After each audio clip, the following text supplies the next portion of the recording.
Hey girls, hey, my name is Melanie and welcome to my channel. Please don't forget to like, comment, and subscribe. Thank you all for rocking with me and we're gonna get right into it. Hey y'all, hey, it is me again. I'm back with another video. So today's video is going to be about my surgery, how I felt about it, what led up to me getting the surgery that I got, and just all that jazz. So I'm just going to get right into it. So once I finished treatment, my doctor pretty much gave me options. So I had the option to get a lumpectomy, which is where they just go in and remove any cells and tissue like around where your tumor was just to clean everything out. Or I can get just a mastectomy just on this affected side, which is my right side, or I can get a double mastectomy.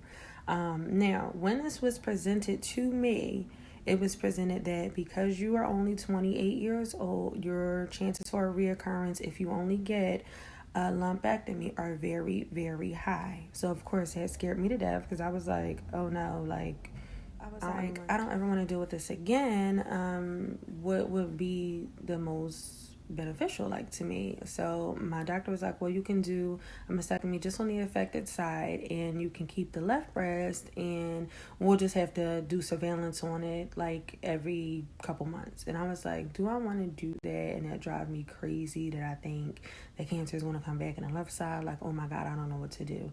And then it was the option to have both breasts removed and have reconstruction. So, mind you, this is the hardest decision I ever had to make in my life. Like, girl, it's so hard. So, eventually, I came to the conclusion that I was going to do a double mastectomy with reconstruction. So, a mastectomy is when about 95% of your breast tissue is removed. Some women go flat, and then some people get reconstruction, either doing implants or they get a fat transfer, what's called a DIEP flap, and that's what I had. So I used my stomach fat to create my new breast, and I did both. I had a bilateral mastectomy. It does consist of multiple surgeries to finish it out, to kind of make them look as normal as possible. Some people have surgeries and have their mastectomies and you can't even tell. My journey was a little different. So you can tell. Well, I can tell. After surgery, so I had the bilateral mastectomy on February 25th. I had that on the 25th. That was literally just a mastectomy, no reconstruction yet. So I had that. I had expanders placed in my chest to hold the space so that when they go back in and create the boobs, like the skin will be stretched and, everything will just be good to go. 2 weeks later, March the 15th, I had reconstruction. They used my stomach fat to create the new breast. The first surgery was only about 6 hours. My second surgery went a little over 12 hours. Like, oh my God, it was so long. Not that I knew because I was under anesthesia, but my family was like, what the fuck? So, we did that. The first surgery went absolutely fine. Like, I was up. I'm going to insert a video like a couple of hours after surgery. Like, I was like, y'all, I'm good. Like, I was high as a kite. I'm gonna show y'all. I had this little blue cap on my head. Don't judge me.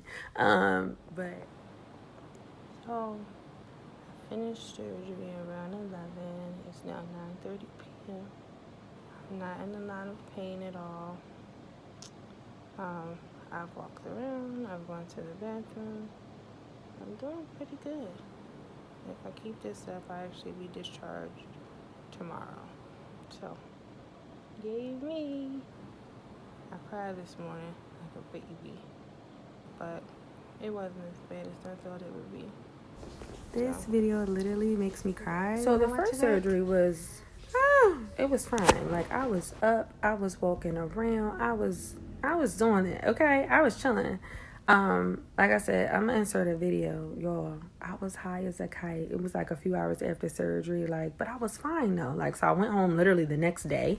Then 2 weeks later, the 15th, I had the actual reconstruction. Now, this surgery was a huge surgery because They had to remove the fat from my stomach, then also sculpt and create the breast. And I also had lymph nodes removed because my cancer did go to my lymph nodes. So they had to remove a few lymph nodes as well. So I was cut everywhere. My surgeon, for some reason, thinks that it is okay to not give people narcotics. He thinks that after surgery, you are just okay with Tylenol and Motrin. I was cut from hip to hip, under my arm and both my breasts. You're not just feeling. Long story short, my mom had to get crazy up in here, and they finally gave me some meds. I was in so much pain, like I could not walk, I couldn't do anything, I couldn't even get to the bathroom. They like, oh, you want to get up? I'm like, get up and go. Where am I going? They like, oh, you got to walk around after surgery. Ma'am, it feels like my insides are falling out. My chest is so heavy, it feels like you'll tie bricks to it. What? Walk where? Oh my God, they were nuts. So all throughout chemo, just to backpedal, all throughout chemo, my heart rate would be through the roof. Like sitting down, my heart rate was like 150. Just sitting down. When I would stand up, I would go to like 160, 170. That was a side effect from chemo too. So like, again, they got to get better with this cancer treatment because they give us these drugs to save our life, but like they literally cause so many other problems. Like I had to get echoes of my heart every 3 months because the hormone drugs can cause heart damage, but I need the hormone drugs, so kind of just got to deal with it. But the heart damage is reversible. Yeah. So luckily though, I didn't have any issues with like the heart damage or anything like that. Like my echoes were always fine. Shout out to my boo Teresa because she would always give me an appointment and let me bust in front of everybody every time I came, period. So there was that. I had the surgery. I went home. When I got home is when shit got real. The day I got home, all of my incisions opened. Like, literally, they opened. Now, again, prior to cancer, I had never been sick. I've never had a procedure. I've never had anything. So I don't know what I'm allergic to. I don't know what worked. It was kind of just like trial and error. Like, apparently, I was allergic to the sutures. This is what my surgeon says. I don't believe him. Like he had to kick rocks because I had to change surgeons. He was not the go-to. He thought that I was allergic to the sutures and that's why everything opened up. I had dissolvable stitches that did not even dissolve. Like they were still in my skin like 2-3 weeks after the surgery. So mind you, now I had to get my fat transferred from my stomach to my breast. I'm cut from hip to hip. Part of my stomach has opened. My incisions on my breast were completely open. And then my skin started to break down. So I had like other spots that didn't even have sutures that just started to open. Can you imagine like my mental during this time? Like all I did was cry. At one point, I could not even look at my breasts. Like I would avoid all the mirrors. I would just get in the shower, not look down. I would be in the shower like I couldn't face it. Like, cause it was like a constant reminder that, okay, yeah, I know I went through this, but like I really went through this. And like, it's just like, it feels like it's never ending. Like I didn't know like how to feel, how to react. So me not knowing anything about surgery, never had any surgery, I'm like, okay, so the incisions opened back up. They opened up, close them. Like, get some sutures that I'm not allergic to and sew me back up. So my doctor's like, no, unfortunately, that's not how it works. If we do that, you'll get an infection. So you have to heal from the inside out.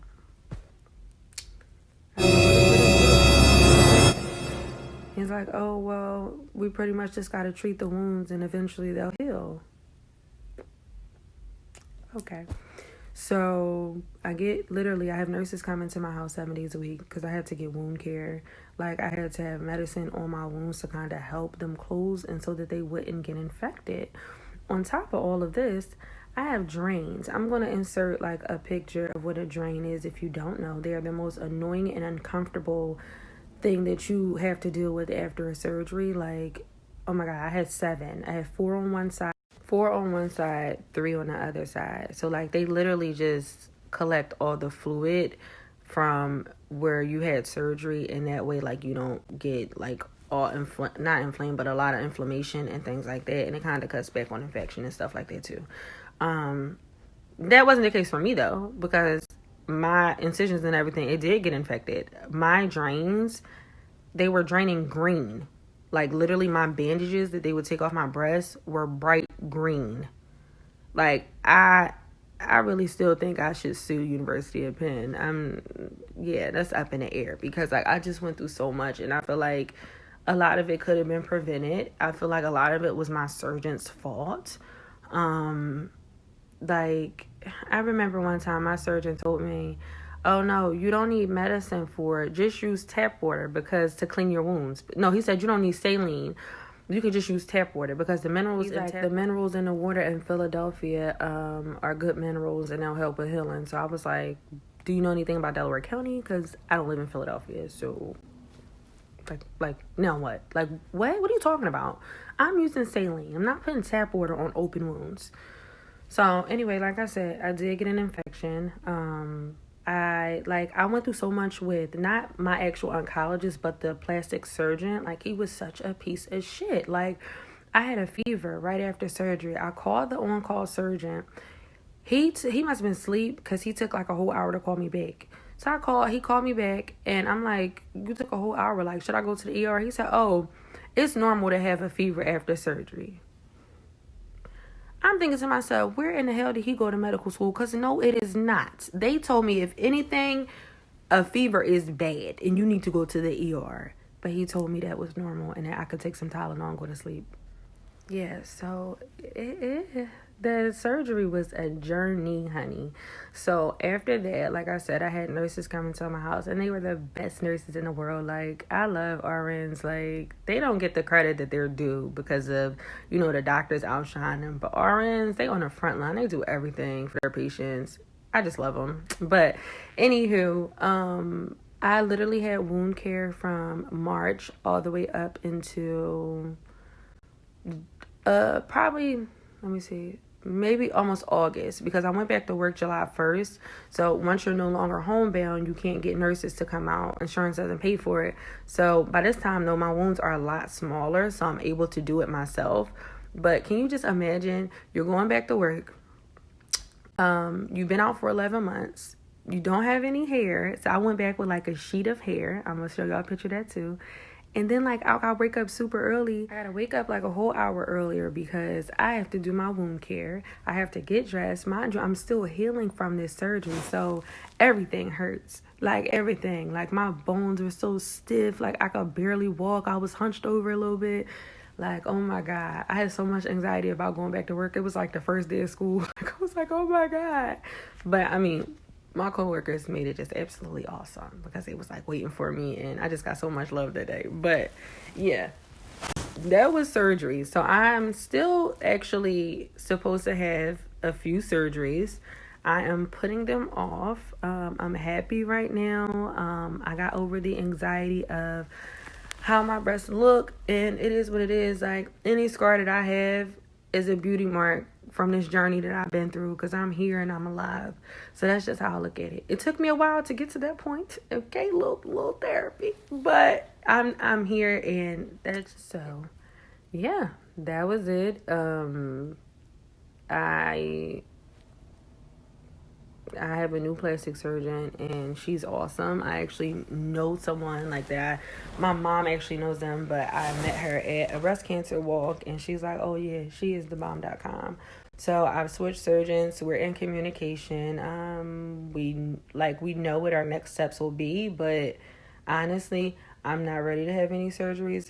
I don't know when I will be ready. Maybe 5 years from now. I don't know. But they literally just keep fixing your breasts to your liking. So yeah, it's no time limit on it. I do it when I get around to it. But that was surgery. It was very scary, very overwhelming, but just like every other part of my journey, I got through it, and I'm here, and I'm healed, and that's just it. Again, thank y'all for watching. My next couple videos after this one,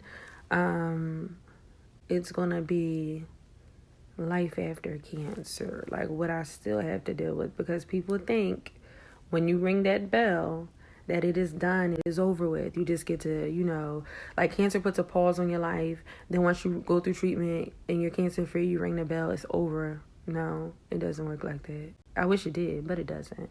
So I'm going to talk about life after cancer, mental health, that's first and foremost, and support. Like, we got to get into that. So that will be my next couple videos for y'all. Of course, I will like post when I'm going to post them, but the schedule for now is Wednesday and Sunday. So I will see y'all in my next video. Again, thank y'all for watching. I love y'all to pieces. Thank you. Bye.